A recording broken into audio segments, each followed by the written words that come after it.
Toshkent shahridagi uylarning narxi pasayishi yoki ko'tarilishi mumkinmi? Haqiqatan ham Sardobada sel bo'ldi. Seldan keyin o'sha yerdagi jabr ko'rgan insonlar bor. Binolar qabristoni bor. Yangi qurilgan bino, lekin hech kim yashamaydi. O'zbekistondagi uylar zilzilaga bardoshlimi? Bitta mashinani oladigan hajmi, yeri, parkovkada qancha joy yo'q. Bitta velosipedni oladigan joy qancha? Bu kompyuter hali bu chizmalar bizga yetib kelmagan. Kuniga 12 soat kitob o'qishimizga ham to'g'ri kelgan ba'zan. Yerdan isitmali sistema bor. Ko'prik pol deyiladi. Shunaqa. Shu sistema o'sha zamonda qilingan ekan. Birinchi dom olsam deydi. Keyin dom olib qachondir qaysidir vaqt yashab bo'lgandan keyin hovli olsam deydi. 30 yil oldingi arxitektura va hozirgi vaqtdagi arxitekturani qanday farqi bor? Tuproqqa oyog'ini bosganda o'sha negativ energiyani tuproq oladi. Ko'p qavatli uyda yashaydigan odamlar stressli va kam harakatli bo'lib qoladi deb eshitganmiz. Shamol bo'ladi, boshqa bo'ladi. Yana o'sha ifloslangan havo filtr qo'yilmasa, yana qaytib keladi. Bizlarda eskidan qolgan psixologiya bor. Birinchi etaj bo'lishi kerak, ikkinchi etaj, uzoq bilan to'rtinchi etaj, bular qimmat. O'zbekistonda ham juda ham misol 100 etajli binolar qurilsa bo'ladi deb o'ylayman.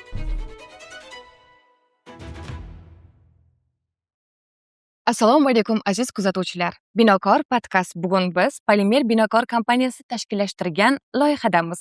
Bu loyihada qurilish sohasidagi yutuqlar, kamchiliklar haqida soha mutaxassislari bilan suhbatlashamiz va bizning mehmonlarimiz Toshkent City'ning ichida joylashgan yangi opera binosi hamda Elps Garden ko'p qavatli turar joy majmuasining bosh quruvchisi Nasriddinov Muhammad Sharif aka hamda Polimer Binokor rahbari Nizomiddin Muhammadiyevichlarni taklif qilganmiz. Assalomu alaykum. Assalomu alaykum. Yaxshimisizlar? Yaxshi keldinglarmi? Loyihamizda ko'rib turganimizdan bag'oyatda xursandmiz. Rahmat, biz ham xursandmiz. Rahmat. Endi men sizlarga savol berishimdan oldin talabalik paytingizni eslatmoqchiman. Men ham o'zim talabaman. O'zbekiston Davlat san'at va madaniyat instituti 4-kurs estradaktorlik yo'nalishida o'qiyman va yotoqxonada turaman. Meni orzuyim o'sha oppoq Toshkent shahridan oppoq haytek 2 xonali uyni olish orzuyim bor.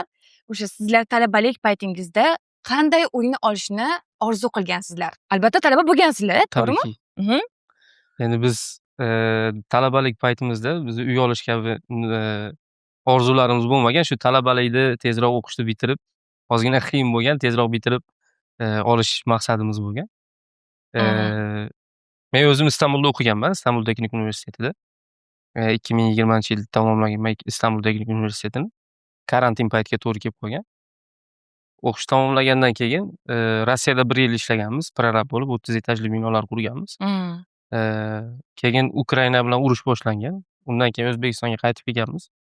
Nizomiddin aka bilan 1 yil ishladik. Zomindagi Zomindor mehmonxonasining qurilishida.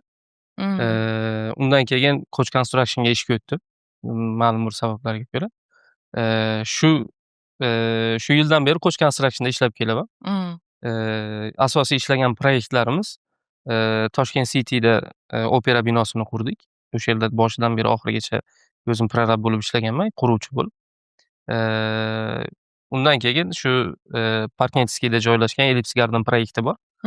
Koch Construction'dagi hozirgacha shu yerda ishlab kelaman. Yaxshi, rahmat. Sizchi? Sizda hayollaringiz biznikidan ancha katta ekan. Bizlar uy olish, mashina olish hayollari bizlarga ancha uzoq bo'lgan. Men ham Istanbulda o'qiganman, Fayz Sulton Mehmet Vaqf universitetida. O'zim huquqshunos bo'lib o'qiganman. Talabalik davrlarimiz juda og'ir kechgan, qaysidir ma'noda. Haligi sho'rikda bo'ladi-ku, kinoda talabalar har doim imtihonga tayyorlanadi, avtobusda ketadi, daraxtga chiqadi. Bizaki ham xuddi o'shanaqa jarayon bo'lgan. Ya'ni kuniga 12 soat kitob o'qishimizga ham to'g'ri kelgan ba'zan. O'sha universitetda shunday talabalar bo'lardi, kutubxonada yotib dars qilishadi. Ya'ni bizlar umumiy ma'noda aytganda u hayol surishga ham vaqtimiz bo'lmagan. Bizlar fokusimiz o'sha universitetni muvaffaqiyatli bitiramiz. Keyin undan keyin qolgan sohalarga, qolgan nimalargadir nima deydi? O'zimizning fikrlarimiz, dunyo qarashlarimiz, kelajakka bo'lgan rejalarimiz bo'lish kerak bo'lgan. Sizda hayolingiz, fikrlaringiz biznikidan ancha yuqori ekan, xursand bo'ldim. Rahmat. O'zi bu sohaga qanaqa kirib kelgansizlar? Kim sababchi bo'lgan? Meni kirib kelishim o'sha 2020-yil karantinda Toshkentga kelganmiz. O'sha eng oxirgi bitirish yilimiz karantin davri bo'lib Istanbulga qaytib ketishimiz kerak bo'lgan o'zi reja asosida. Lekin keta olmaganmiz. Samolyotlar bekor bo'lgan, Toshkentda qolishimizga to'g'ri kelgan. Ayni o'sha vaqtda yangi oila qurganman. O'sha uylangan vaqtimga to'g'ri kelgan. Bir tarafdan misol uchun xursandchilik bo'lsa, ikkinchi tarafdan pul topish kerak endi. Siz aytgan joyga bizlar endi kelyapmiz hali. Keyin biza dadamlar o'zi quruvchi bo'lganlar, atrofimizdagi amakimlar hamma quruvchi bo'lgani uchun o'sha vaqtdagi imkoniyat, ya'ni o'sha narsani taqozo qilgan va o'sha narsa bizlarda yoshligimizdan shakllangan bo'lgan aslida o'zim huquq o'qiganim bilan. Keyin o'sha sohaga yordamlashib kirib kelganmiz. O'sha karantin vaqtida eng qiyin proyektlar bo'lgan, Sardoba proyekti bo'lgan. Mana bir taraflama shaharga kirib kelish qiyin, ishchi topish qiyin. Biron narsani o'sha obyektga olib kelish juda qiyin holatda. Ham bir taraflama nima deydi, xavfsizlik, ya'ni xavfsizlik bo'lganda jon xavfsizligi, ya'ni eng yuqori darajada. Bir tarafdan o'zingizni xavfsizligingiz, sizda ishlayotgan komandani xavfsizligi, ikkinchi tarafda missiya bor. Haqiqatan ham Sardobada sel bo'ldi. Seldan keyin o'sha yerdagi jabr ko'rgan insonlar bor. Ularga qisqa muddatda uy qurib berish kerak. Va bu loyiha haqiqatan juda qisqa vaqtda yakunlangan. 5 oyda noldan misol uchun o'sha insonlar kirib keladigan darajagacha yetib kelgan. Eng asosiy, eng katta praktika tajribamiz o'sha yerdan bo'lgan. O'shandan keyin, o'sha loyihadan keyin o'zimizda ishonch, o'zimizga bo'lgan nima deydi, qoniqish hosil bo'lib, qurilishga yanada kuchliroq kirib kelganmiz va karantin bitguncha o'zi shirkatlar kattarib, o'zimizni qaysidir ma'noda bir tajribamiz bo'lgandan keyin asosiy qurilishga kirib kelishimiz o'shandan bo'lgan. Undan oldin ham aytganimdek Istanbulda o'zida jarayonda ishtirok etganmiz. Qurilish mahsulotlarini olish, Toshkentga yuborish, yoshlikdan o'zimizda uyda har doim ko'rganmiz arxitektura, misol uchun loyihalarini, chizilgan chizimlarni, jarayonlarni. Asosiysi o'sha karantinda bo'lgan menda o'zimda. Muhammad Sharif aka, sizdachi? Bu qanday bo'lgan, bu sohaga kirib kelishingiz kim sababchi bo'lgan? Biz o'zi oilada dadam quruvchi. Yoshlikdan ko'rganman men ham Nizomiddin akaga o'xshab. Dadam shu uyda biz dars qilib o'tirgan paytimizda ham dadam o'zi chizmalar chizasdi. O'zimiz uydagi chizmalar yoki ishlayotgan joyda u paytda kompyuterlar unchalik bo'lmagan, keng bo'lmagan. Eslayman, hattoki telefon ham kichkina bitta telefoni bo'lasida dadam u paytda eslayman. Bu kompyuter hali u chizmalar bizga yetib kelmagan. O'sha paytda qiziqish boshlangan qurilish kasbiga. Qurilishga olib ketasdi. O'sha yerda ichkarida nima qilayotgan obyektlarning ichida yurasdim. Ichkarisigacha olib kirmasdi-yu, tashqari tarafdan ko'rasdim. O'sha paytda menimcha menda qiziqish boshlangan. Universitetga Istanbulda universitet o'qigani borganimizda hozirgi O'zbekiston sistemasi kabi bo'lgan u paytda Turkiyada.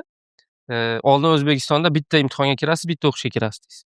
U yerda unaqa emas. Bitta imtihonga kirasiz, 5 ta 6 ta universitet tanlayverasiz-da. Tibbiyot yo'nalishida o'qish nimasi ham bo'lgan. Imtihonga kirganimizda balimiz shunga yetgan. Lekin men qurilishni tanlaganman. Shu o'qishni bitirdik, shundan keyin qurilish kasbini egasi bo'lib, nimasi bo'lib ishga boshladik. Mana shu qurilish sohasi bo'yicha qanday loyihalarni bajargansiz yana? Asosiy eng o'zim nima qilayotgan uyni qurganman Andijonda. Hamma narsasiga o'zim kirganman demoqchim. Proyektini ham, ichidagi me'moriy nimalarini ham o'zi shu. To'laqonlik siz boshchilik qilgansiz o'sha uyga. Shunday desam ham bo'ladi. Har bitta etapini o'zim aralashib, o'zim qildirib, asosiy proyektim shu. Undan tashqari shu Toshkent City'da opera binosi bor.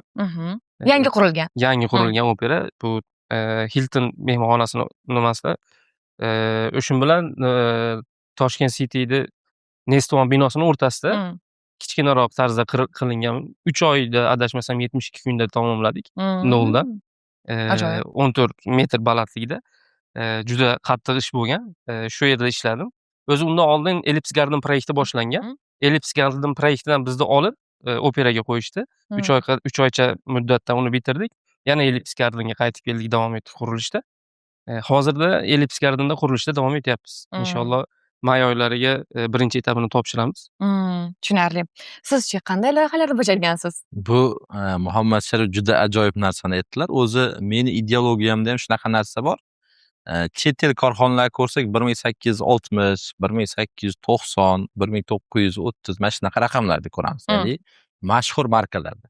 Men o'sha narsani har doim qo'llab-quvvatlayman. Ya'ni bir oilada misol uchun otasi quruvchi bo'lsa, farzandidan keyin nabirasi xuddi shu an'ana davom etishi kerak deb o'ylayman. Chunki nimaga? Yoshlikdan o'sha tajribalar, ko'nikmalar, tanish bilishlar, ya'ni hammasi o'sha oilani o'zida birikadi. Ya'ni bu misol uchun bitta farzand kelajakda o'zi inshootchi bo'lib rivojlanishidan ko'ra, oila bilan birga rivojlanishi ancha tez, ancha kuchli, ancha samaradorli bo'ladi deb o'ylayman. Va xuddi o'xshash holat menda ham bo'lgan. Yoshligimda o'zim hozir eslab hayron qolyapman. Uyda katta kutubxonamiz bo'lardi bizlarda, dadamning kutubxonalari bo'lardi, ichi to'la kitob bo'lardi. Uni asosiysi qurilishga oid edi. Men o'shalar chizmalarni ko'rardim. U vaqtlar kompyuterlar hali endi bizlar yoshligimizda haligi telefon bo'lardi. U telefon jiringlasa hamma yugurardi. Unaqa texnologiya degan narsa yo'q. Keyin o'sha chizmalarni ko'rardimda, yoshligimda o'sha o'zim chizma chizardim. Chizma chizganda qanday? Misol uchun bizlarning uyimiz shunaqa bo'lishi kerak. Bizlarning misol uchun o'zimizda asosiy uyimiz bo'lsa, orzungizdagi uyingiz bo'lgan ekan xuddi shunday. O'sha yonida misol uchun qo'shimcha uchastka bo'lar. Uchastkaga men har doim o'zimda xayolimdagi uyda chizardim. U men uchun juda zavqli edi. Ya'ni men uni chizgan sari xursand bo'lardim, doim u proyektni o'zgartirardim. Keyin yillar o'tdi, men o'sha narsaga hayron qoldim. O'sha chizgan chiziqlar, ya'ni o'sha kitoblardan ko'rgan chiziqlar, lekin tushunmaganman. Birinchi o'rinda ruschani tushunmaganman. Yosh bo'lganman. Lekin o'sha chizgan chiziqlarim katta bo'lib qarasam, o'sha arxitektor anaqasiga juda yaqin ekan. Chunki eshiklarni o'sha qaysidir belgi bilan ishoratlaganman, yo bo'lmasa derazalarni, devorlarni ikki qavatli qilib katakcha daftarga chizardim. Va o'sha narsani katta bo'lib ko'rganimda o'zimga o'zim hayron qolganman. Haqiqatan ham o'sha yoshlikdagi chizilgan bilan katta hayotda chizilgan chizim deyarli yaqin. Deyarli juda yaqin. Keyin eng katta loyiham aytganlaridek men o'zim ham uyda sinab ko'rganman. U vaqtlari o'qish, qurilish emas, yosh bo'lganmiz, 16-17 yoshda bo'lganmiz. O'sha uyda buzib boshqatdan qurish jarayonida o'zim ishtirok etganman, o'zim bosh bo'lganman, o'zim rahbar bo'lganman, qaysidir ma'noda. Va o'sha hamma etaplarni o'zim ko'rib, o'zimda o'sha vaqt sinab ko'rganman.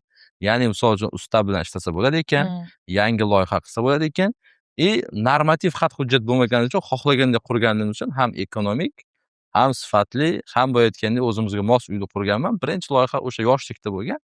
Keyingi loyihalar mana Trilliantda ishtirok etdik. Misol uchun asosiy anaqamiz Modera Towers'da ishtirok etdik. Mazdar bor, Jizzax viloyatida qurildi, katta solnechchi proyekt, o'shanda ishtirok etdik. Keyin ikkalamiz birga qurgan asosiy anaqalardan bittasi Zamindor, Zominda bo'lgan 5 yulduzli mehmonxona. Unda ishtirok etdik va unda juda ko'p tajriba oldik, chunki tog'li hudud. Asosiy qurilish yozda 3 oyda bo'ladi. Qolgan vaqtlari tepaga texnika chiqish qiyin. Qishda sovug'i, yomg'ir, o'shanda ancha rivojlandik, ancha o'sdik desak bo'ladi. Va hozirgi kunda bir nechta loyihalar davom etyapti va oxirgi loyihamiz hozir 12 loyihasi. Tushunarli. Keyingi savolimiz.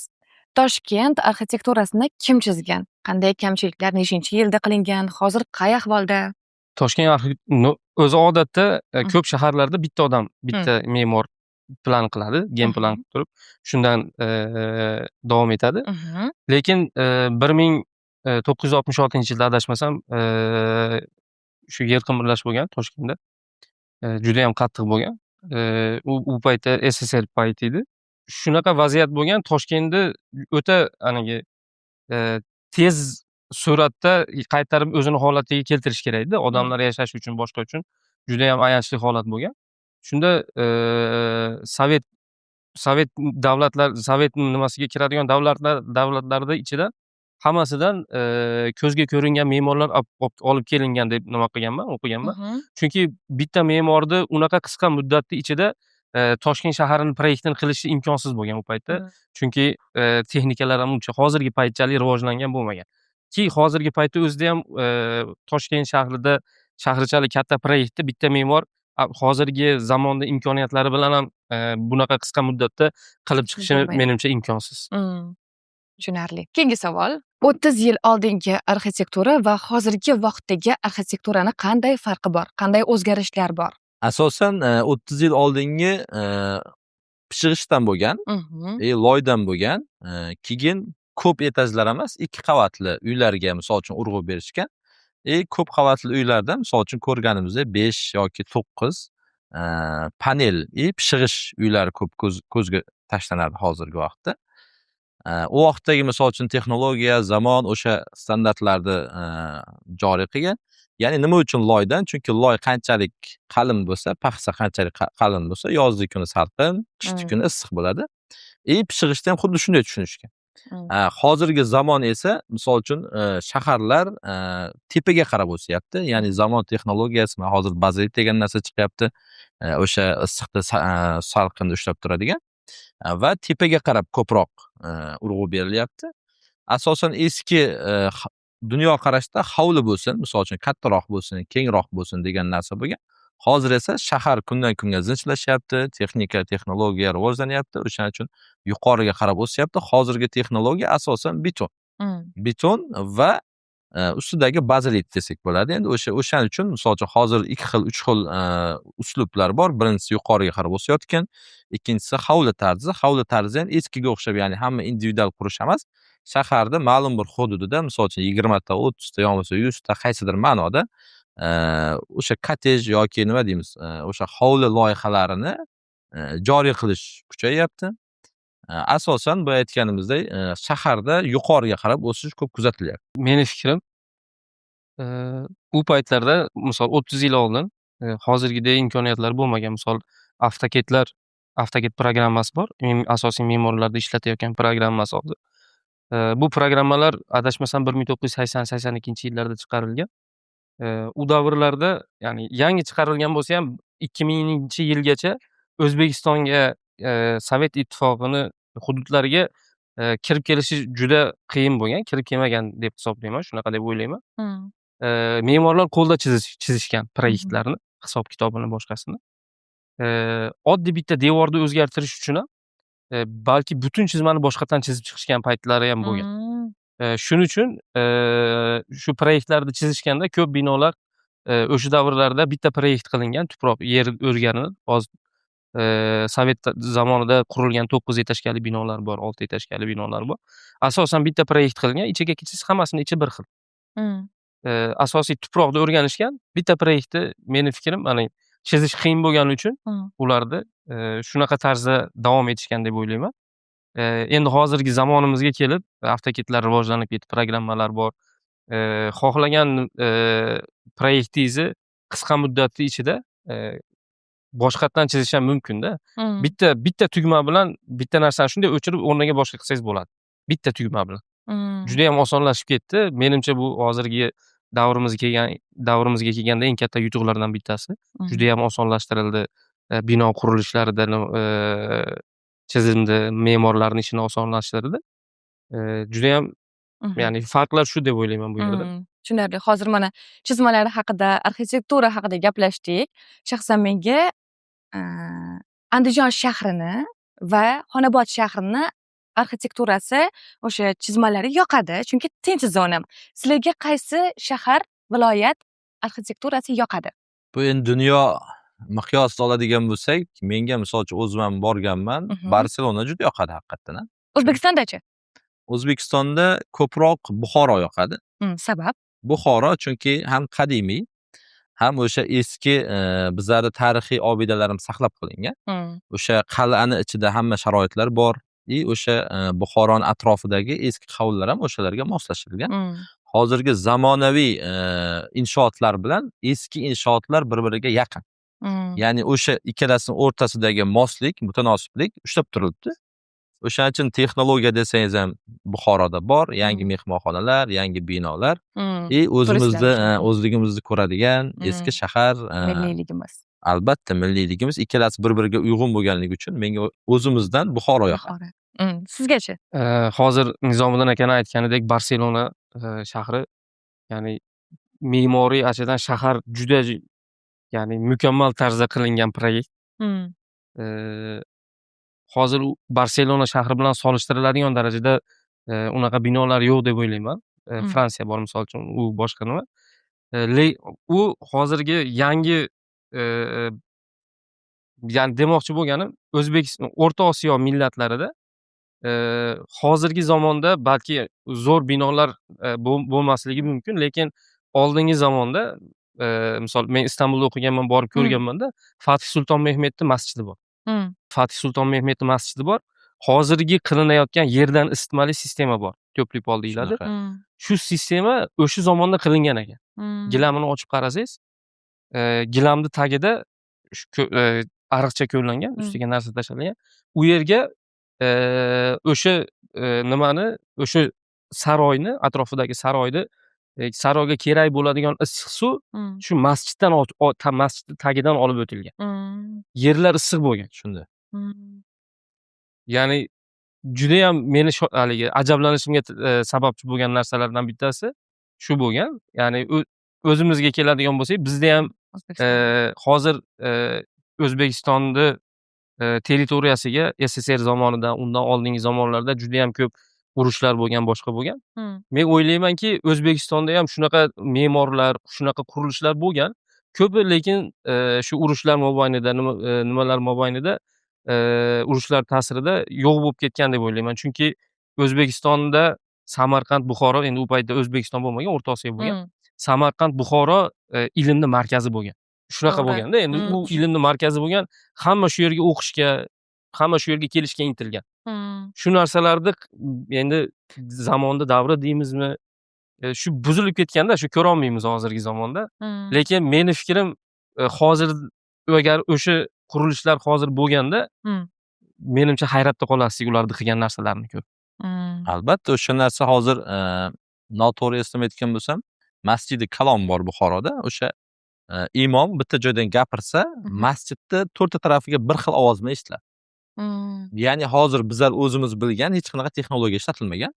O'sha o'zini davrini qanaqadir anaqalar bilan bo'rilar bilan olib borilgan, o'sha qanaqadir anaqalar bor. O'sha gapirganda to'rtta tarafga misol uchun ovoz bir xil yetib boradi, bir xil jarayon.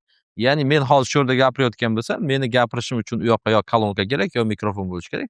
Lekin u yerda unaqa emas. Emas, Samarqanddagi, Buxorodagi o'sha davrga solishtirib ko'rsangiz, hozirgacha faqat biz emas, butun dunyo haqiqatan hayron bo'ladi. O'sha davr, o'sha texnologiyalarni shunchalik darajada bizlar o'sha inshootlarni qurganmiz, ya'ni bizlar ota-bobolarimiz qurishgan. Oddiy bitta narsa misol keltirsak bo'ladi. Devordagi ranglar hech qachon o'chib ketmaydi.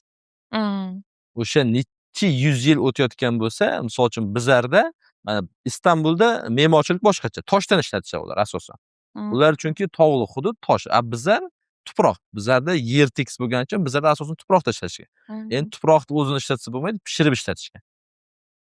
Ya'ni pishirish ko'rinishida. Endi o'sha davrda o'shani shunchalik chiroyli pishirgan, pishirgandan keyin o'zingiz ham ko'rasizlar, har xil shakllar bor, o'sha ramzlar bor, yozilgan so'zlar bor, qo'l bilan xattotchilikda. O'sha narsani shunchalik chiroyli ranglar berishganki, hozirgacha o'sha ranglar saqlanib qoladi. Ichkaridagi ustunlar, misol uchun qo'l bilan yasashgan, ya'ni o'sha ustunlar misol uchun juda ko'p o'zgarmagan. Buni hozir ham ko'rsangiz ham, bundan keyin ko'rsangiz ham o'sha davrda endi eng yuqori cho'qqisidagi me'morchilik asarlarida bular. Buxoro naqshlari haqida, o'sha milliy naqshlar haqida gapirdingiz. Nimaga hozirgi kunda uylarimizga mana shunday naqshlar chizilmaydi? Juda o'rinli savol bo'ldi. O'sha narsa bo'lyapti. Mana hozir Toshkentda Islom sivilizatsiyasi markazi qurildi. Yaqin ochildi. Go'zal. Misol uchun dunyo, misol uchun Guinness rekordlariga ham kirdi, UNESCOga ham kirdi, hamma narsaga kirdi. Dunyodagi eng katta, ya'ni Islom sivilizatsiya markazi bo'ldi. Prezidentimiz tashriflari bilan, tashabbuslari bilan hamma narsa haqiqatan ham nima deydi? Bizni o'zimizni milliyligimizni, an'anamizni ko'rsatib beradigan bir haqiqiy san'at asari bo'ldi. Va o'shaning atrofida e'tibor bersangiz, Chorsudagi uylar ikkalasi bir-biriga uyg'unlashtirildi, moslashtirildi. Bu narsani qilsa bo'ladi, bu narsa qimmatga ham tushmaydi. Faqat bu yerda mana Barselona bu aytdilar Muhammad Sharif, xuddi shunga o'xshab eskilik bilan yangilikni o'rtasini bog'lab turadigan shaharni o'zini an'anasi, urf-odatlari, ya'ni normativlari bo'lishi kerak. U narsa qanday bo'ladi? Misol uchun shaharda ba'zi hududlarga, misol uchun 30 etaj, 40 etaj qurishga ham ruxsat beriladi. Ular erkin hududlar hisoblanadi va ba'zi hududlar bu aytgandek milliyligimizni saqlab qolinadigan hududlar bo'ladi. O'sha hududlarga ham zamonaviylik, ham milliylik ikkalasi bir-biriga moslab ketiladi. Tushunarli. Hozir ko'ramiz, Toshkent shahrida, shahar markazlarida asosan ko'p qavatli binolarga ko'zimiz tushadi. Keyinchalik Toshkent shahrida hovli uylar yo'qolib ketishi mumkinmi? Menimcha hovli uylar qoladi. Chunki insonlarni hamma ham domga moslasha olmaydi ko'p qavatli binolarga. Toshkent shahrida ichida o'zida hamma narsani, hamma uylarni ko'p qavatli uylar shakliga keltirish juda ham ko'p vaqt oladi. Juda ham ko'p vaqt oladi.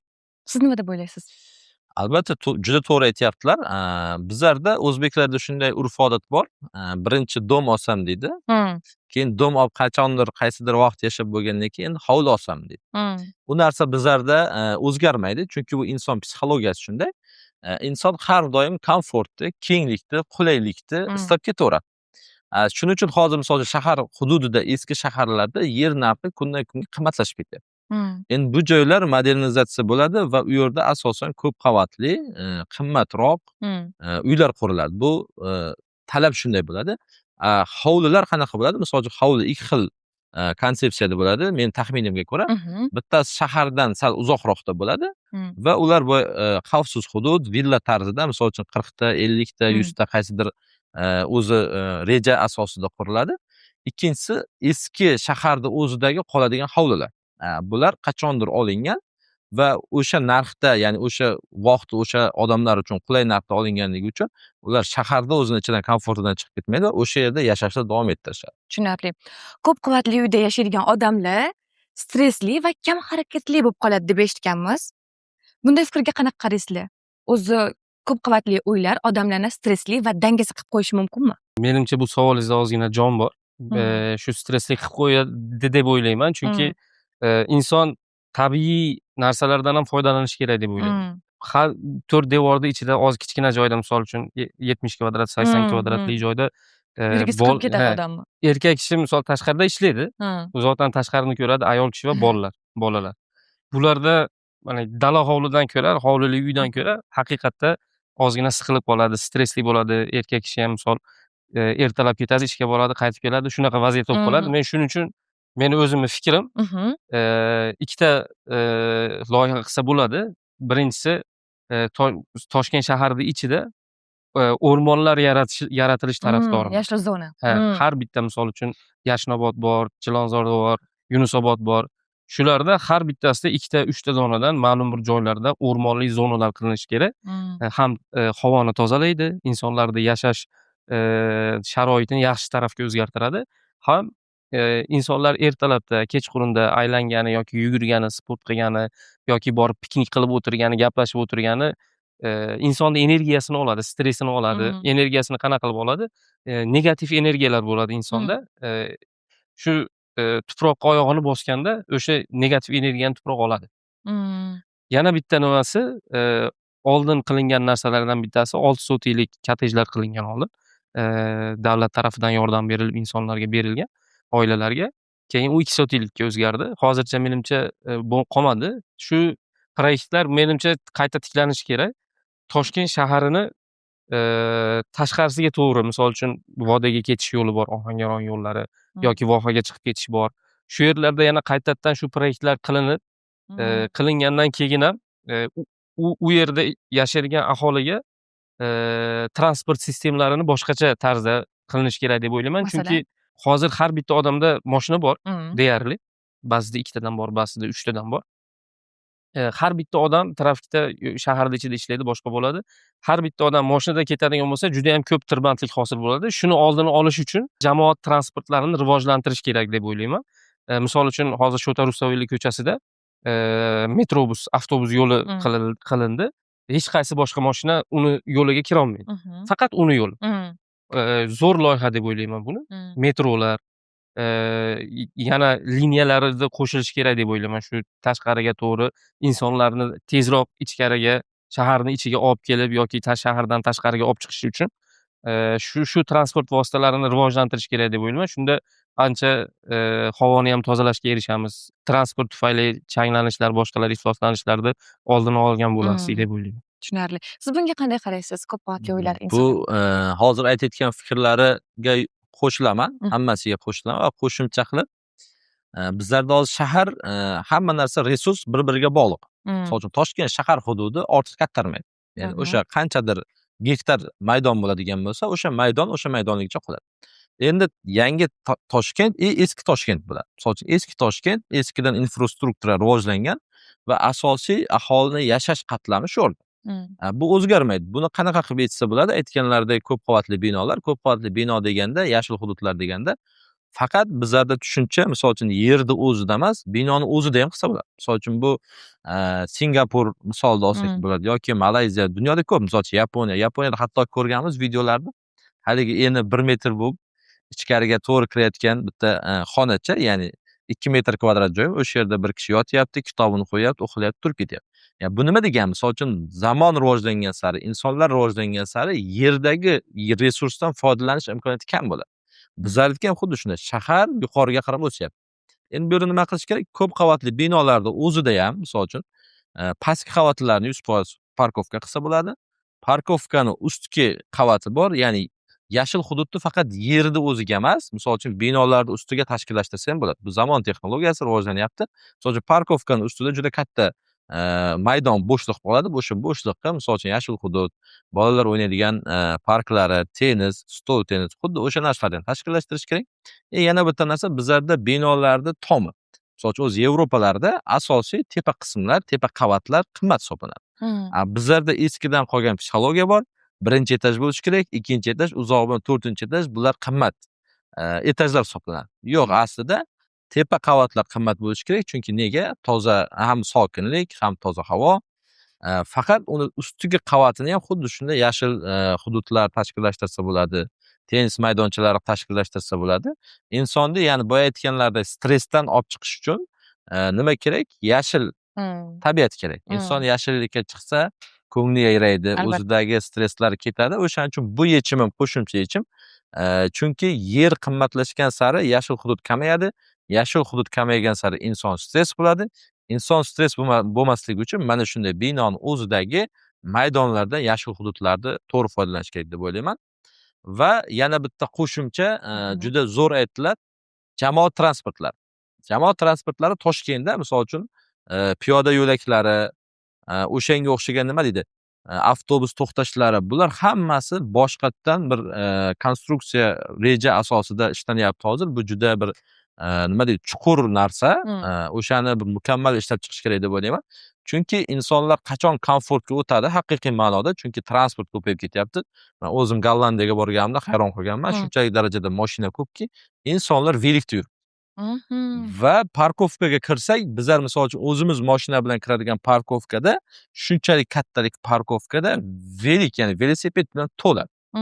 Endi tasavvur qiling, misol uchun, bitta mashinani oladigan hajmi, yeri parkovkada qancha joyi, bitta velosipedni oladigan joyi qancha va o'sha kichkina velosiped qo'yadigan joy bilan butun parkovka to'la.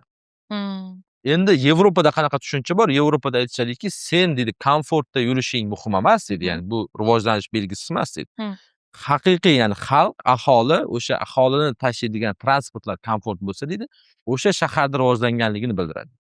Xuddi shunday bizlar aslida Toshkentda rivojlanishini xohlasak, Toshkentda hamma komfortda yashashini xohlasak, jamoat transportlari rivojlanishi kerak, xavfsiz bo'lishi kerak, hamma xohlaganday velosipedda yura olishi kerak.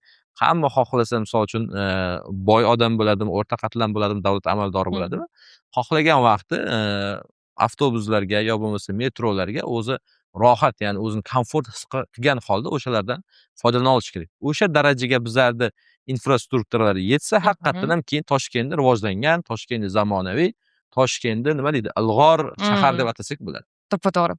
Uy qurish uchun asosan nimalarga e'tibor qaratishimiz kerak? Ko'p qavatli uylar misolida bilamizki, sir emas, ko'p qavatli uylarni sotib olayotgan mijozlar, ayrim mijozlar norozi bo'ladi. Ko'pchiligi nima sababdan? O'zi aslida nimalarga e'tibor qaratish kerak? Qurilishda birinchi o'rinda proyekt hisoblanadi. Proyekt yaxshi qilingan bo'lsa, proyekt qilingandan keyin uni joyda amalga oshirish. Proyektni davlat o'zi tekshiradi zotan.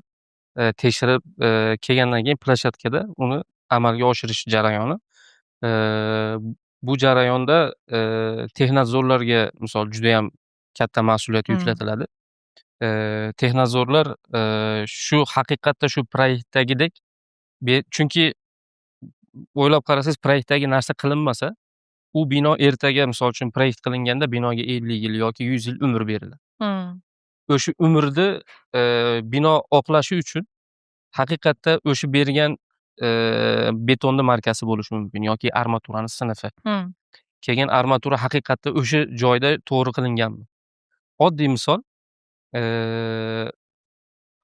kolonna bilan kolonna qo'yilgandan keyin ustiga rigel bilan pergilka ustiga qilinadi. Shuni birlashim joyi bor. Birlashish joyida opalubkalarini qo'ygandan keyin, qoliplarni qo'ygandan keyin perkritiyani bir qator tozalik qilish kerak. Kolonnani ustiga asosan rigel yoki perkritiya o'tiradi. Shu o'tirganda shu joyda qatlamida musorlar, o'sha nimani chiqindilar yig'ilib qolsa, betonni bir-biriga kirishishini, birgalikda ishlashini yomon ta'sir qiladi, ishlatmaydi shuni. Bu yerda tozalik bor. O'sha beton quyyapmiz. Kutib qolgan beton qancha ko'p kutsa, markaz tushishni boshlaydi. Shunaqa o'sha qilinayotgan joyda shunaqa yaxshi ishlash kerak deb o'ylayman. O'sha bino, ya'ni har bitta o'zi tarozi bo'ladi nimasida. O'sha binoni qilayotgan odam prorabi bo'ladi, texnadzori bo'ladi. Qo'lidan kelgancha yaxshi ishlash kerak deb o'ylayman. O'sha narsani sifatli qilib topshirish kerak deb o'ylayman. Siz nima deb o'ylaysiz? Qurilishda birinchi narsa sifat. O'sha sifatni aytganlaridek ta'minlab berish kerak. Ikkinchi asosiy narsa insonlarga qulay bo'lishi kerak. Bu o'zi aslida qanday bo'ladi? Misol uchun biron bir hududda bir qurilish qilish kerak bo'lsa, o'sha hududdan aholiga nisbatan so'rovnoma o'tkazilishi kerak. Bu so'rovnomada o'sha hududni o'zida doimiy yashovchilar va o'sha hududdan potensial, ya'ni qiziqib uy oladigan insonlar. Misol uchun o'sha hududga kim ko'proq qiziqadi? Misol uchun Toshkentda rohat tarafdan kirib kelishni oladigan bo'lsak, asosiy vodiyliklar qiziqadi, chunki vodiy tarafdan kirib kelishga juda qulay. Va o'sha yerda o'zi mahallaga yaqin bo'lgan, misol uchun Yashnobod tumanini oladigan bo'lsak, Yashnobod tumanidagi asosiy aholi hisoblanadi. O'shalardan so'rovnoma o'tkazib, xalqni, insonlarni ehtiyojiga qarab loyiha qilish kerak aslida. Va misol uchun loyihalar xalqning ehtiyoji o'zgarib turadi loyihalarga nisbatan. Nimaga? Misol uchun hozir shu kecha kunduzda bir xonali bilan 2 xonali uylarga ehtiyoj juda katta, talab juda katta. Bundan 4-5 yil oldin unaqa emas edi. 4-5 yil oldin 3 xonalik, ba'zi insonlar 4 xonalik uylar xohlashardi. Nimaga? Chunki ko'plar oilaviy bo'ladi, ko'plar misol uchun mehmoni bo'ladi.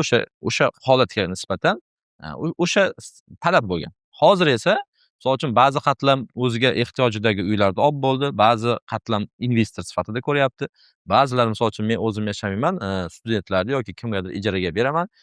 Yosh qatlam bor. Misol uchun yosh turmush qurayotganlar, oila qurayotganlar, bular misol uchun byudjeti chegaralangan bo'lgani uchun bizlarga misol uchun kichkina bo'lsin, qulay bo'lsin, boya aytgandek o'zimizning oyligimizga yetadigan narsa bo'lsin, eng muhim o'zimizning uyimiz bo'lsin.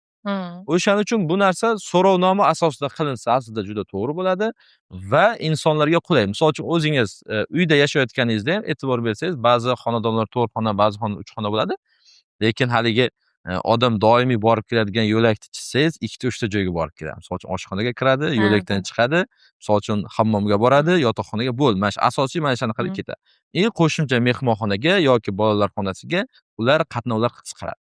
Xuddi shunday bu narsalarni oldindan loyihachilar juda e'tibor bilan, juda diqqat bilan ishlab chiqish kerak va loyiha ishlab chiqqandan keyin insonga yashash qulay bo'lishi kerak, sifat yuqori bo'lishi kerak va bu loyiha 100 yillab kelajakda ko'ra olish kerak. Misol uchun bugun qurdik, to'g'ri, bugungi standartiga mos, lekin 100 yildan keyin nima bo'ladi? O'shalar ham rejalashtirish kerak va Istanbulda men o'zim ko'rgan narsam juda menga ma'qul kelgan.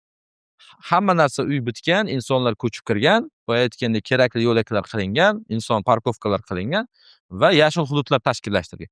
Yashil hududlarni tashkillashtirganda bizda inson psixologiyasida shunday narsa bor. Misol uchun uy mana bu yerda bo'ladigan bo'lsa, eshik bu yoqda bo'ladigan bo'lsa, aylanib kelish kerak bo'lsa, bizda insonlar o'rtadan kesib o'tishadi. Ya'ni yashil hududdan yoki qayerdandir kesib o'tishadi. Turkiyada o'sha narsani ko'rganman, hech kim e'tiroz bildirishmaydi. O'sha odamlar qatnov o'sha yerdan ko'paysa, 1 oy o'tadi, yo bo'lmasa 1,5 oy o'tadi, keyin o'sha yerga borib, o'sha yo'l qilib qo'yishadi. Bu insonning haqiqiy o'zi. Ya'ni bu insonga kerak bo'lgan narsa. Bu insonning ehtiyoji, bu insonga qulay. Xuddi shuning uchun aslida bizlar o'ylaydigan narsa normativlardan kelib chiqamiz, sifatdan kelib chiqamiz va bu asosida insonlarni qulayligini o'ylab o'sha loyiha qiladigan bo'lsa, bu aytganlarda Barselona bo'lsin yoki dunyoning boshqa rivojlangan davlatlari bo'lsin va o'zimizning eski Buxorodagi yo Samarqanddagi me'morchilik bo'lsin, xuddi o'shanda yillar mobaynida ham insonlarga qulay bo'ladigan haqiqiy loyiha, haqiqiy uylar barpo bo'ladi.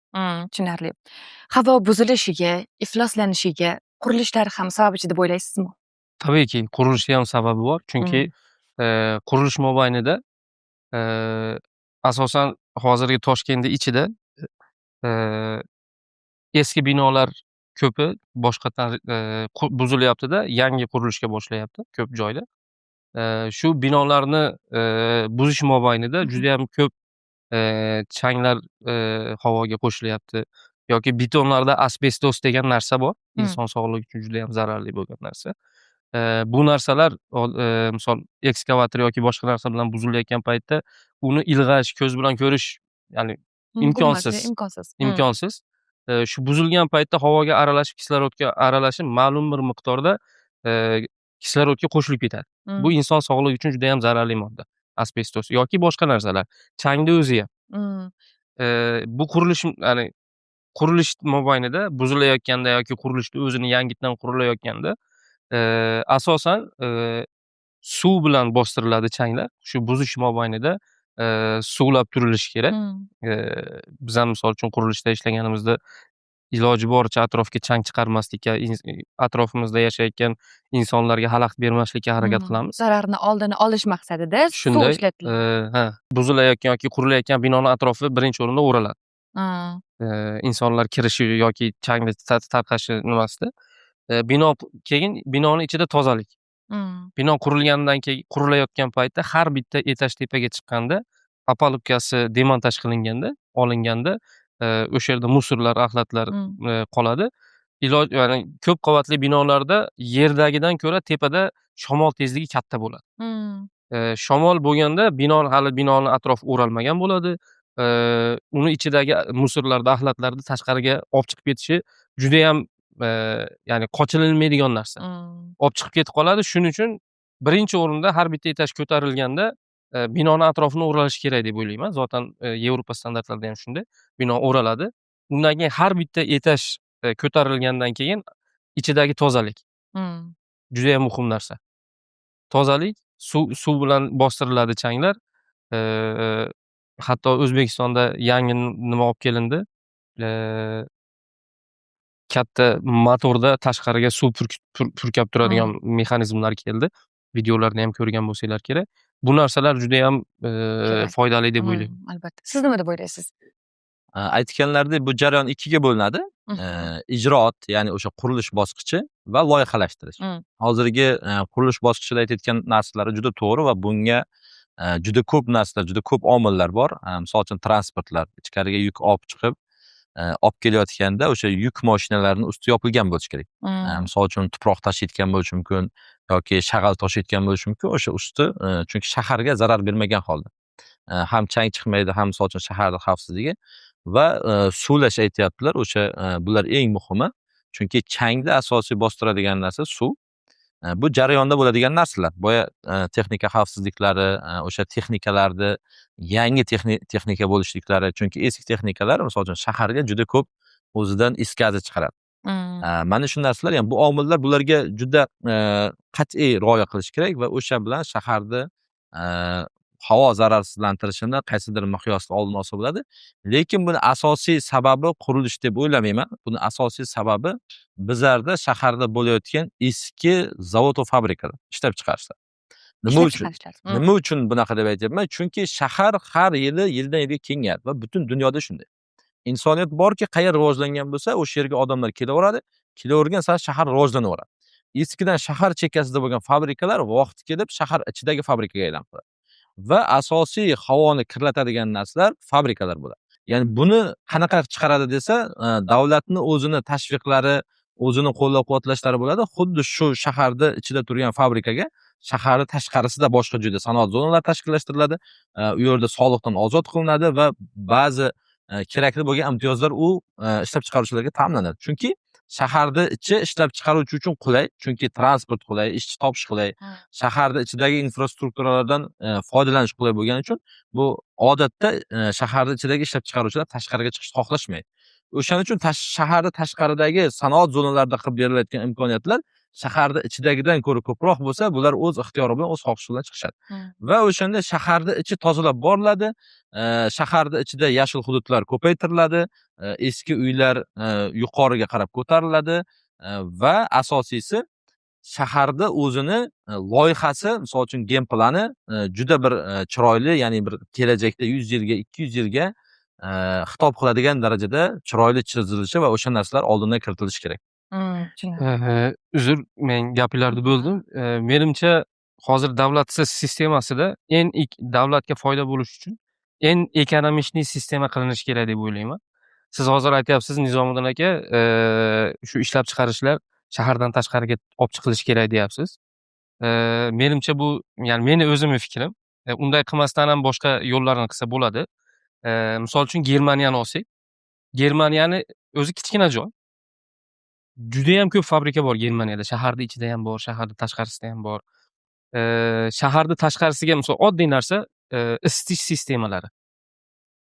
Shaharda tashqarisidan olib chiqish o'zi bitta problema. Katta pul kerak bo'ladi, uni tashqariga boshqatdan qurish. Buni ichkariga issiq suvni olib kelish sistemasi juda ham katta mablag' kerak bo'ladi uni olib kelish uchun.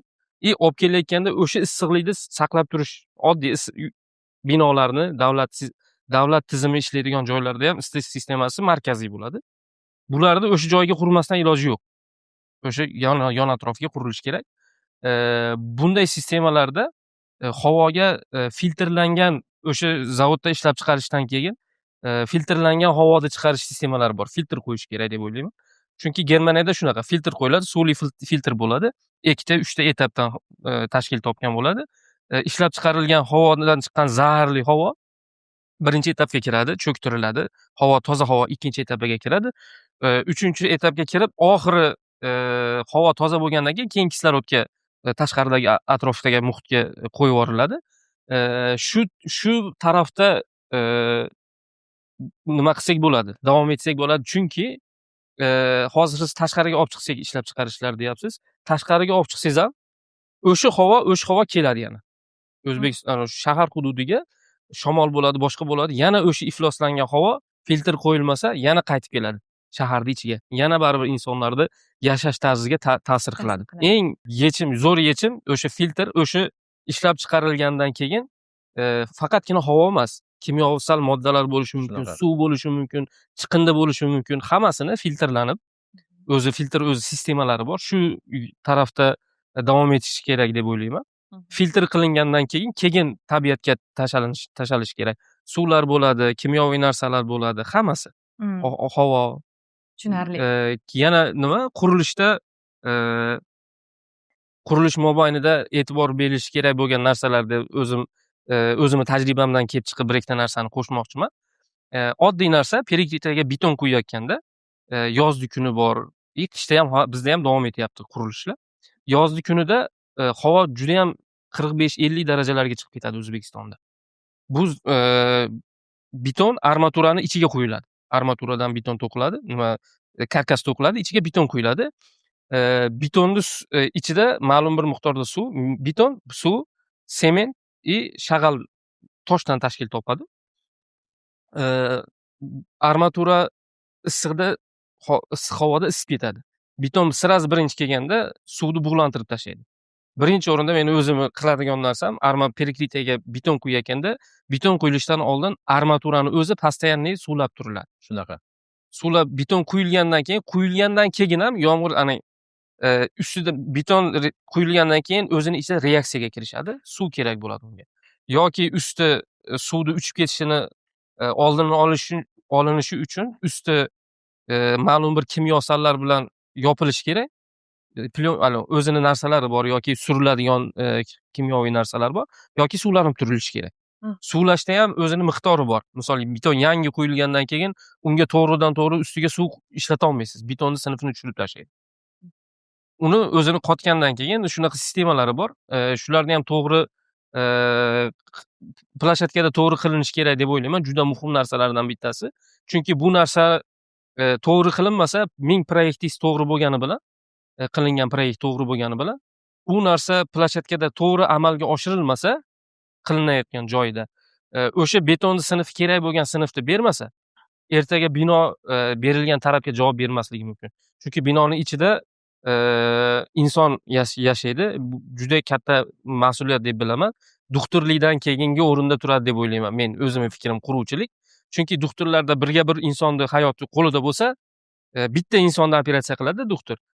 Qurilishni qilganingizdan keyin binoni ichida bir nechta 100 ta, 200 ta, ya'ni yuzlab odamlar yashaydi uning ichida. Xuddi shunday. Agar biror narsa bo'lsa, shularni hayotiga o'sha qurigan odam, javobgar odam ya'ni juda qiyin narsa deb o'ylayman. Albatta. Uy deganingizga bir savol esimga tushdi. Bu savol nafaqat menga, balki kuzatuvchilarimizga ham qiziq. Toshkent shahridagi uylarning narxi pasayishi yoki ko'tarilishi mumkinmi? Nima deb o'ylaysizlar?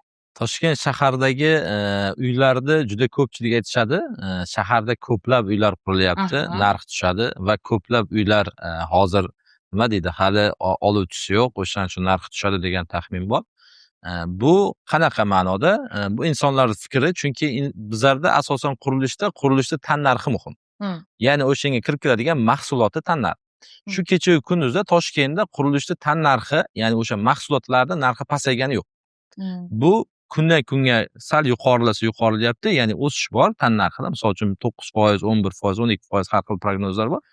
O'shaning uchun bu qurilishni narxi pasayishi juda kam ehtimol va shu bilan qo'shilib birgalikda talab oshyapti. Misol uchun viloyatlardan Toshkent shahriga kelayotgan insonlar soni ko'p. Toshkent shaharda o'zida yashab turib, misol uchun farzandlari voyaga yetib, yana uy ehtiyoji bo'layotgan insonlar soni ham juda ko'p. Shuning uchun bu ehtimol taxminan balki 2030, balki 2040-yillarga borib, meni fikrim o'sha holatga qarab ta'sirini ko'rsatadi.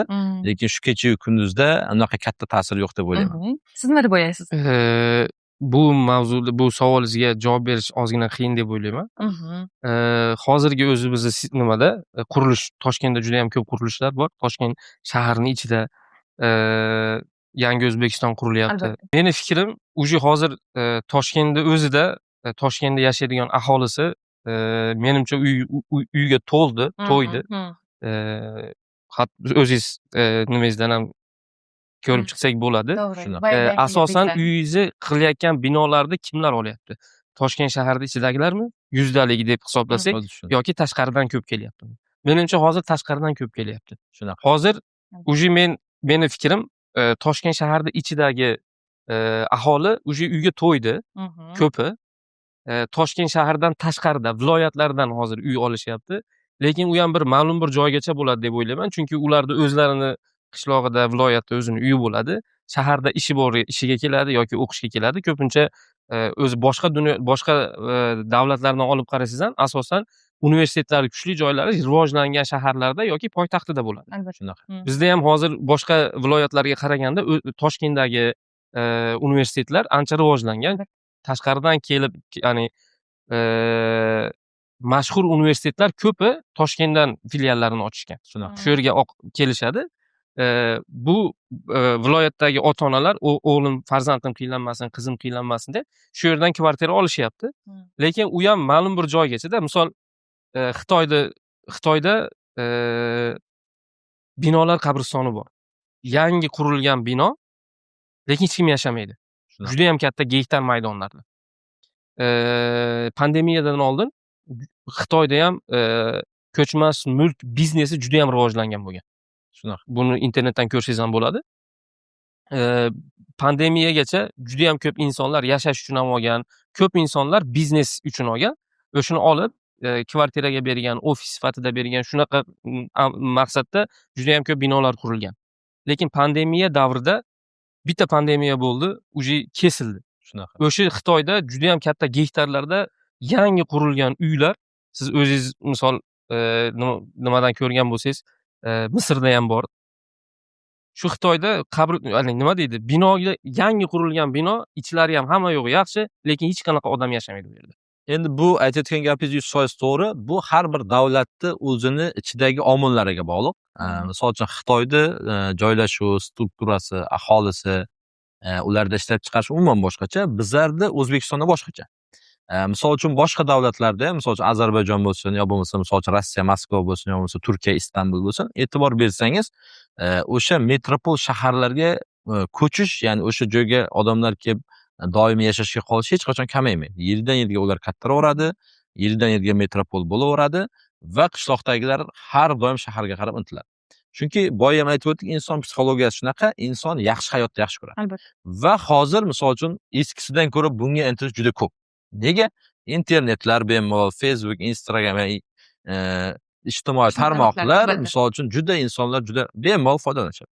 Endi qishloqda o'tirgan inson Toshkentdagi infrastrukturani hech qachon topolmaydi va Toshkentdagi hayotni orzu qiladi. Uni bittagina yechimi bor, Toshkentga ko'chib ketish. Hozir Toshkentda o'zini asosiy qatlami aytganingizdek uyga qaysidir ma'noda to'yindi va qo'shimcha bolalari, nevaralari o'sha narsa ketyapti. Lekin bizlarda qolgan 12 ta viloyatda Toshkent shaharda infrastrukturasi bo'lmaganligi uchun Toshkent shaharga intilish juda ko'p va viloyatlarda farzand, ya'ni bolalar ko'payishi ham juda ko'p. O'shaning uchun umumiy bizlar Toshkent bozorini olganimizda faqat Toshkent tub aholisidan statistika qilishimiz biroz noto'g'ri bo'lib qoladi. Chunki bu O'zbekistonning poytaxti, O'zbekistonning tijoriy markazi, O'zbekistonda nima deydi, insonlar o'zini haqiqiy hayotini, orzusini amalga oshiradigan bir makon deb ko'radigan bo'lsak, 12 ta viloyat uchun bo'lgan talab va u viloyatdagilar aytganingizdek Toshkentga ko'chib kelgani uchun Toshkentdagi talabni oshirishadi.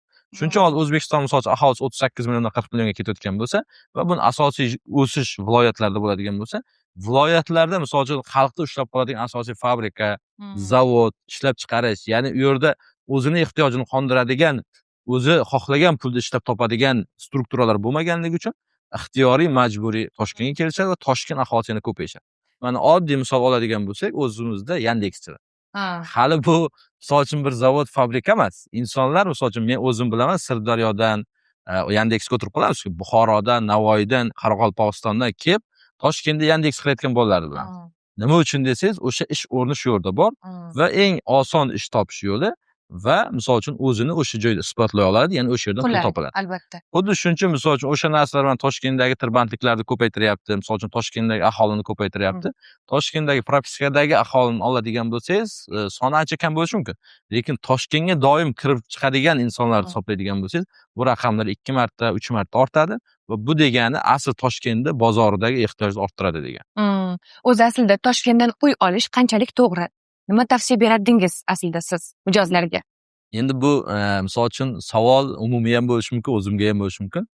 Men endi o'zim misol uchun ba'zi savollarni, ba'zi insonlar tahlilini eshitib, o'zimga o'zim aytaman, lekin o'zimga ham to'g'ri kelmaydi. Chunki milliyatchiligimizga, madaniyatimizga to'g'ri kelmaydi. Hozir Yevropalarda, chet ellarda ko'p ko'ramiz, insonlar uy ham olmaydi. Nima qilishadi? Misol uchun o'zlari xohlagan komfort, misol uchun mehmonxonalarda yashashadi yoki ijaraga uy olishadi. Bu u odamlar uchun komfort. Ya'ni bu shaharda rivojlanganini bildiradi. Shahar rivojlangan sari qayerga borsangiz ham o'sha infrastruktura bor, o'sha sharoit bor, o'sha qulaylik sizga bor. Faqat uni narxi bor. Misol uchun siz o'zingiz, misol uchun o'zingizni topadigan maoshingiz o'shanga to'g'ri keladigan, misol uchun xarajat qiladigan o'zingizni cho'nchagingizda bir ma'lum bir hisob bor, o'shanga to'g'ri keladigan bo'lsa, shaharda hamma joyda siz o'zingiz xohlagan hayotni kechirib ketaverasiz. Lekin Toshkentda sal boshqacharoq. Toshkentda uy olish kerak, uy olmasa bo'lmaydi. Chunki bizda o'zingizning uyingizda qilgan komfortni boshqa xonadonlarda topa olmaysiz. Va hali Toshkent bozorida, ya'ni O'zbekiston bozorida mehmonxonalar narxi Yevropaga qaraganda boshqa davlatlar ancha qimmat. Toshkentda. Istanbuldagi mehmonxonadan ko'ra Toshkentdagi mehmonxona joyingiz qimmat yuradi. Ikkalasini yulduzi standart bir xil bo'lishi mumkin, lekin Toshkentda qimmat. Sababi nima? Toshkentda yangi rivojlanyapti, bozor rivojlanyapti, insonlarning ehtiyoji endi nima deb etapni qondirilyapti. Va misol uchun Toshkentda ijara puli ham qimmat. Misol uchun hozir Moskva bilan solishtiradigan bo'lsangiz, yoki Istanbul bilan solishtiradigan bo'lsangiz, bizlarda o'rtacha misol uchun lokatsiya degan joylarimiz, ularda eng yaxshi lokatsiya bilan ijarasi deyarli bir xil bo'lib qoladi. Nimaga? Chunki bozor hali endi rivojlanyapti. Bozor 2016 dan boshlab rivojlanayotgan bo'lsa, hali inson ehtiyojlari, bozorga kerak bo'lgan asosiy mahsulotlar hali o'z o'rnini olgani yo'q. Misol uchun katta-katta brendlar bo'lsin, mehmonxona bo'lsin, yoki bo'lmasa qurilishdagi katta-katta holding tashkilotlari bo'lsin, ular asosiy Toshkent bozorini to'ldirib bo'lgandan keyin, va aytganimiz bu 2030 ga to'g'ri keladimi, 2040 ga to'g'ri keladimi? O'shandan keyin stabil Toshkent shahrida narx shakllanadi va o'sha narxdan kelib chiqib inson o'zini topadigan puli, misol uchun oladigan oyligi aniq bo'ladi va o'shalar sizga berayotgan xizmatning narxi nechi pul? Ikkalasi o'rtasida bir-biriga muqobil keladigan bo'lsa, keyin bizlar Toshkentda ham misol uchun uy olmasdan qaysidir ma'noda ijaraga yashash insonga komfort beradi. Chunki nimaga? Misol uchun uyda yashasangiz hamma majburiyat o'zingizga. Ya'ni uyda remonti bo'lsin, eskirishi bo'lsin, qanchadir miqdorda pulingiz bog'lanishi bo'lsin, ertaga sotishi bo'lsin, bu mas'uliyat hammasi o'zingizda.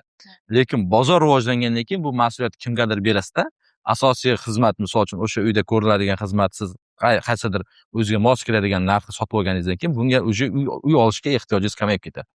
O'shaning uchun shu kecha-yu kunduzda bizlarni ehtiyojimiz uy olishga va uyda o'zimiz aytganday remont qilishga va uyda o'zimiz xohlagan komfortda yashashga va bozordagi narxlar qimmat bo'lganligi uchun hozirgi kun ehtiyoji mana shunday bo'ldi. Tushunarli. Endi O'zbekistondagi uylar zilzilaga bardoshlimi? Ular necha balli zilzilani ko'tara oladi? O'zbekistondagi bizlar hozirgi statistika bo'yicha o'rtacha 9 balldan 10 ballgacha quriladi deyishadi. Asosiy ko'p qavatli uylar. Bu 1966-yilda bo'lgan haqiqiy zilzila, ya'ni davlat, ya'ni millat bir fojiasi bo'lgan. U juda katta vayronagarchilik, qancha insonlarni haqiqatan ham vafoti, bu juda katta qayg'u bo'lgan. Hozir shu narsalarni oldini olish uchun, misol uchun eskisidan ko'ra texnologiyalar ancha rivojlangan. Oldin misol uchun kirpich, paneldan qurilgan bo'lsa, ko'p qavatli uylar 5 qavat, 9 qavatli ko'proq ko'rgan bo'lsak, hozir o'shalar beton va armaturadan qurilyapti. Ya'ni bu nima degani? Misol uchun beton yerda fundamentdan boshlab tepadagi misol uchun 10-etaj yoki 16-etaj bo'ladigan bo'lsa, o'sha pastdagi armatura bilan eng yuqoridagi armatura bir-biri bilan ikkalasi bog'liq. Ya'ni buni misol uchun chiqadigan nima deymiz, o'qi bittani qani o'zida birlashgan.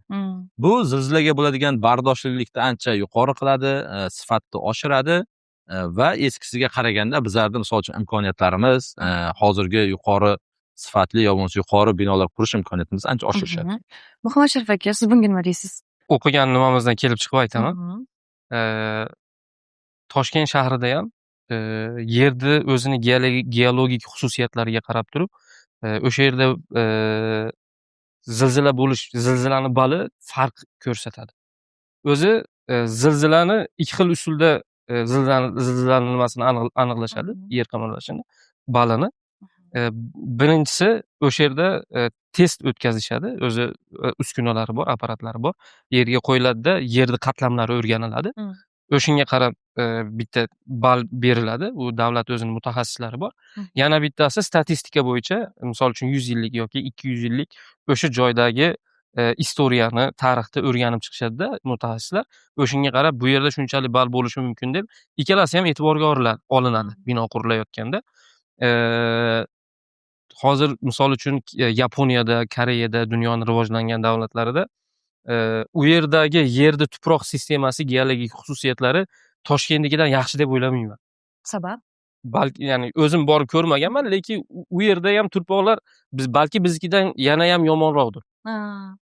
Yerida loy bordir, silk deyiladi, ya'ni ko'plab narsalar bor, tuproqda har xil nimalar bor, shakllari bor.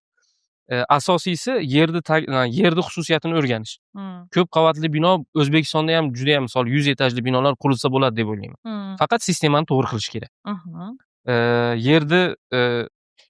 Yerni qatlamlarini o'rganib, asosan bino yerni ichidagi qattiq qatlamga o'tirish kerak.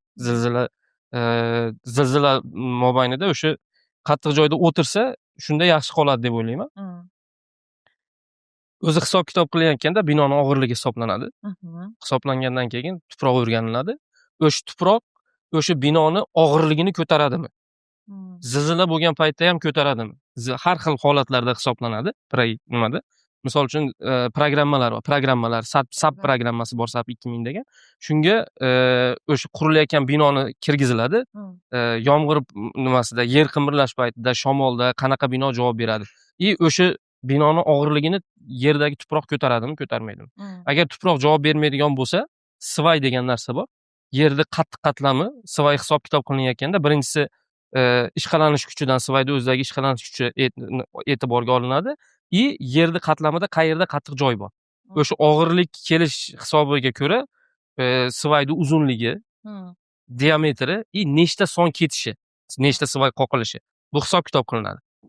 Misol uchun 100 etajli bino qilinsa, o'shini ham o'ziga yarasha svay qoqiladi, yerni hisob o'rganiladi, hisob kitob qilinib, yerni o'sha qatlamigacha svay qoqilib turib, uni ustiga keyin qursa bo'ladi. Yana bitta narsa, yer qimirlashini zilzilalarda o'rganiladi. Har xil zilzilalar bo'ladi. Zilzilani o'zini chastotasi bo'ladi. Ba'zi zilzilalar bor, 16 ya'ni bir xil bino desangiz 12 etaj, 16 etaj, 25 etaj. Ba'zi zilzila bir xil paytda uchala binoni faqat 25 etajligiga ta'sir qilishi mumkin. Eng yuqorisiga. Chastasiga qarab. Ba'zisi 16 etajga, ba'zisi 8 etajga. U zilzilani xususiyatiga bog'liq. Endi zilzila paytida binolarda hozir misol Yevropada yoki boshqa joylarda zilzilani oldini olish uchun binoga ta'sirini kamaytirish uchun juda ham ko'p qilingan ishlar bor. Misol uchun oddiy narsa binoni osmono'par bino qurilganda zilzila mobaynida zilzilani binoga ta'sirini ozaytirish uchun shu binoni o'rtasiga ichiga og'ir bitta shar ilinadi. Yumaloq shar ilinadi. Shu zilzila bo'lgan paytda binoni borib kelishini shar ichidagi osilgan shar qarama-qarshi nimada ta'sir qilgani uchun zilzilani binodagi ta'sirini ozaytiradi. Yoki asosan zilzila bo'lganda binoni общий kuchi basement fundamentdan chiqqandan keyin plyusga chiqqan joyda ta'sir qiladi. O'sha joyda bilya sistemi deyiladi-da. Endi biz o'rgangan narsamiz pachimlik bo'ladi-yu, shunga o'xshatilgan qilinadi. Binoni kolonnalariga tagiga pachimlik sistemasi qilinadi. Shu shaklda borib keladigan bo'lib, yer alohida o'ynaydi-da, bino joyida qolaveradi. U yer o'ynab keladi. Shunaqa sistemalar bor. Hali O'zbekistonga bular kirib kelmadi, lekin olib kelib qilinsa, O'zbekistonda sharoitida ham o'sha osmono'par bino, dunyoda mashhur bo'lgan binolar hammasi qurilsa bo'ladi deb o'ylayman. Yaxshi. Hozirgi beradigan savolim aynan sizga tegishli, chunki ko'plab mashhur binolarni bosh quruvchisi bo'lgan ekansiz. Quruvchilik sohasining kelajagi qanday bo'ladi? Qurilishchilik davom etadimi yoki ya'ni menimcha, meni fikrim ancient, ya'ni eski zamonlarda misol uchun u zamonda ham o'zini qurilish sistemasi bo'lgan. Piramidlar qurilgan. Kim qurgan, qanaqa qurgan hech kim bilmaydi hozirgi zamonda. Muammo, lekin o'sha ham qurilgan. Bu qurilish kasbi o'lmaydigan kasb deb o'ylayman. Davom etadi. Chunki o'sha zamonda ham qurilish bo'lgan. Hozir ham bo'lyapti, bundan keyin ham bo'ladi. Insonlarning yashash standartlari o'zini fikrida o'zgarib boradi. O'ziga komfort yaratish uchun insonlar qanday komfortda o'zini his qiladigan bo'lsa, o'shanga qarab uylarini o'zgartirishni boshlaydi. Hozir misol uchun O'zbekistonda osmono'par binolar qurilyapti. 16 etaj, 25 etaj, 40 etaj, misol uchun qo'shti qurgan piramid obyekti bor, 48 etaj. Balki kun kelarda shu ham insonlarni xohishini qarshilamay qoladi-da, balki u ham buziladi kun kelib. O'rniga boshqa narsa vaqt kelib ya'ni insonlar past hovlilarda shunaqa insonni o'zini nimasiga bog'liq-da bu, xohishiga. O'shanaqa mentalitet o'zgarib, insonlarning xohishi o'zgarib, past uylarda yashashni xohlab qoladi. U paytda uje o'zgarishni boshlaydi. Qurilish kasbi menimcha o'lmaydi. Kelajagi davom etadi. Tushunarli. Siz nima deb o'ylaysiz? Bunga qanday qaraysiz? Aytganlaridek, inson borki ehtiyoj bor. Ehtiyoj borki komfort bor. Komfort borki, misol uchun inson qachon o'zini qulay komfortda his qiladi, u birinchi o'rinda o'ziniki bo'lsa. O'ziniki bo'lgandan keyin misol uchun o'sha standartlar o'zida bo'lsa. Misol uchun biz ayta olmaymiz-ku, hozir bir kichkina kvartirada turgan odamni o'zini komfort his qilishi bilan katta hovlida turgan odamni o'zini qanchalik darajada komfort his qilishi. Xuddi shunday aytganlaridek, qurilish sohasi kelajakda ham bu hech qachon to'xtaydigan soha emas. Qaysidir miqdorda ko'payishi mumkin, kamayishi mumkin. Boya o'zlari ham aytib o'tdilar, Muhammad Sharif, Xitoyda uylar qabristoni bor. Bu qachon ehtiyojdan ko'ra ko'proq uy qurilsa, o'shanday bo'lishi mumkin. Ya'ni buni misol uchun tadbirkorlar o'zlari hisoblab chiqadi, haqiqatan ehtiyoj bo'lsa qurishadi, ehtiyojdan tashqari bo'lsa tadbirkorlar to'xtatadi. Xuddi shunda insonning ehtiyojiga qarab doim o'zgarib turadi, lekin hech qachon voz kechib bo'lmaydigan narsa. Vaqti kelib aytganlaridek 48 etaj binolar insonlar uchun misol uchun diskomfort bo'lib qolishi mumkin. Undan keyin insonning xohish, istaklari, komfortlari o'zgarib, misol uchun hamma hozir nima bo'lyapti? Yashil hudud. Xuddi shunday har bitta uyda yo bo'lmasa har bitta domda etajini o'zida, misol uchun har bitta etaj tasavvur qiling, 30% yashil hudud bo'lish sharti kelishi mumkin. Yo bo'lmasa 50%. U insonning komfortidan, inson ehtiyojidan kelib chiqadi, dunyoqarashidan kelib chiqargan narsalar va shu darajada o'zgarishi mumkinki, hozir yer ostida ham, misol uchun suvlarning tagida ham ko'ryapmiz, metrolar, tunnellar o'tyapti. Misol uchun balki yerni ostiga ham nimadir qilish mumkin. Misol uchun inson xohishi bo'lishi mumkinki, bizlar yuqorida emas, endi yer ostida qaysidir anaqa nima deydi, o'zimizni yaxshi his qilyapmiz yoki shunaqa qulayliklari bo'ldi. Bizlar endi yerda ustimiz, yerda ostida yashashimiz mumkin. Ya'ni bu tamoman insonning ehtiyoji va xohishlariga qarab o'zgaradigan, lekin hech qachon bitmaydigan, inson borib tugamaydigan kasb va hunar. Tushunarli. Polimer Binokor kompaniyasi yana yangi loyihani tashkil qildi. U loyiha Onyx Shunaqa. loyihasi. U haqida ham ma'lumot bersangiz. Bu Onyx loyihasi juda qiziq, juda ajoyib loyiha va juda ko'p ustida ishlangan, o'ylangan loyiha. Necha yillik o'ylangan loyiha? Bu kami bir 2 yillar mobaynida, ya'ni o'sha jarayonni o'zi qurilishgacha bo'lib kelgan jarayon 2 yillar mobaynida davom etgan. Nimaga? Chunki hozir misol uchun Toshkentda shunaqa narsa bor, yangi Toshkentmi, eski Toshkent. Yangi Toshkent nima bo'ladi, eski Toshkent nima bo'ladi? Eski Toshkent boya aytib o'tganimizdek, o'ziga yarasha qulayliklar, infrastrukturalar bilan, o'zining ehtiyojlari, o'ziniqlari bilan qoladi. U alohida tema. Yangi Toshkent ham xuddi shunday. Yangi Toshkent bundan keyin zamonaviy bo'ladi, modern bo'ladi, yashil hududlari katta bo'ladi, yer osti parkovkalari bo'ladi, inson uchun yashash standartlari yuqori bo'ladi, vazirliklar o'tadi, katta-katta tashkilotlar o'tadi. Bu ya'ni umuman alohida narsa. Va bu shahar kattargandan keyin, inson ko'paygandan keyin bo'lishi kerak bo'lgan narsa. Lekin bu degani eski shahar o'zini nima deydi, hurmatini yoki o'zini o'rnini yo'qotib qo'yadi degani emas. Endi bizlar nima qildik? O'shani o'rtasida bir loyiha qildik. Onyx loyihasi shunday loyihaki, yangi Toshkentni ham, eski Toshkentni ham bir-biriga bog'laydi. Yangi Toshkentga bo'lgan uzoqlik 15 daqiqa bo'lsa, xuddi shunda eski shaharda markazga kirib kelishga uzoqlik ham 15 daqiqa. Va yashil hudud. Bizlar tanlagan joyda o'sha yashil hududga boy, inson o'zini nima deydi, xotirjam his qiladigan, tog'ga qarasangiz tog'ni ko'radigan, yana yaxshi taraflari, misol uchun metroga ehtiyojingiz bo'ladigan bo'lsa, metroga bo'lgan yaqinlik juda qisqa, misol 5 daqiqadan 10 daqiqagacha, xususiy maktablar, xususiy universitetlar va shu narsani aytib o'tamanki, insonga bo'lgan qulayliklar hammasi bizlar mujassam qilishga harakat qilganmiz. Yer osti parkovkalar. Yer osti parkovkasi insonga nima qulaylik beradi? Hozir asosan bizlarda insonlar hovlida yashash uchun nimaga qiziqadi? Chunki yashil hudud bo'lishi kerak. Mashinasi misol uchun yurdirgan vaqtda chang bo'lmasligi kerak. Qor, yomg'ir bo'lganda hovlida misol uchun o'zi xohlagan hududida bo'lib, uzoqqa tashlab kelmasligi kerak. Xuddi o'sha narsa bizlarda bor. Yer ostiga parkovkaga mashinani qo'yishadi, lift bosadi, tepaga chiqadi. Yashil hudud. Hovlidagi misol uchun bolalar o'ynaydigan maydonchasi. Bu hammaga kerak. Eskida misol uchun bizlar o'zimiz eslaymiz, haligi tuproq bo'lsa ham o'ynab ketaverardik, bitta to'p 4-5 kishi tepib ketaverdik. Endi zamon rivojlanyapti. Hozirgi bolalarga o'sha o'zlarini standartidagi nima deydi, xavfsiz hudud, o'ynaydigan bog'chalar kerak, o'shalar ham tashkillashtirilyapti. Va eng muhimi insonga qulay, universitet deysizmi, kasalxona deysizmi, maktab deysizmi, bog'cha deysizmi, metro deysizmi, hammasi bu aytganda o'sha loyihaga yaqin bo'lgan va narxlari ham xuddi shunday. Misol uchun bizlar shu narsani hozir asos qilyapmiz. Korobka narxida to'liq ta'mirlangan uylarni berishga harakat qilyapmiz. Bu aslida quruvchi uchun anaqa, nima deydi? Qiyin, mashaqqatli ish. Nima uchun? Chunki korobka topshirgan har doim quruvchi uchun avantaj. Chunki korobkani topshiradi, klientda, ya'ni mijozda injiqligi qachon boshlaydi? O'zini xonadoniga kirganda. Chunki uni o'zini ehtiyoji, o'zini talabi kelib boshlaydi. Menga mana shunaqa bo'lsa, mana shunaqa bo'lishi kerak, mana shunaqa bo'lishi kerak. Xuddi shu narsani bizlar o'z zimmamizga olyapmiz, chunki xalqning ehtiyoji shunday. Hozir mana shaharda misol uchun hammani vaqti yo'qki, o'zi korobka uy olsa-yu, o'zi misol uchun borib remont qilsa. Va shunaqa narsa bor, misol uchun u remont qilganda ham har bir odam qurilishdan xabari yo'q, u professional quruvchichalik remont qila olmaydi. Nimasidir bari kamchilik bo'ladi, tannarxiga ham ta'sir qiladi. Va eng asosiysi bizlar podключ berayotganligimiz, mana bu Yevropalarda o'sha standartlarga o'tilgan uylar misol uchun podключ beradi. Nega? Chunki insonlarda ko'chib kelish vaqti har xil bo'ladi. Birinchisi misol uchun ehtiyoj bo'ladi, loyiha ochildi, yashash ruxsati berildi, darrov ko'chib kirishadi, yashashadi. Ikkinchisi misol uchun ehtiyojdan kelib chiqib 1 oydan keyin, 6 oydan keyin, ba'zilar 2 yildan keyin, ba'zilar 3 yildan keyin ham ko'chib kirishadi. Bu degani har bir odam o'ziga kirib o'zini uyini remont qilayotganda qo'shnilarga noqulaylik tug'diradi. Qo'shnilar misol uchun bir-birini liftda bo'ladigan misol uchun har xil narsalar bo'ladi, shovqin bo'ladi, ustalarning ishlashi bo'ladi. Usta bilan misol uchun oddiy yashaydigan odamning o'rtasida farq bo'ladi, chunki usta rabochiy kiyimda bo'lgani uchun sal bo'lsa ham misol uchun ularni ajratib turadi.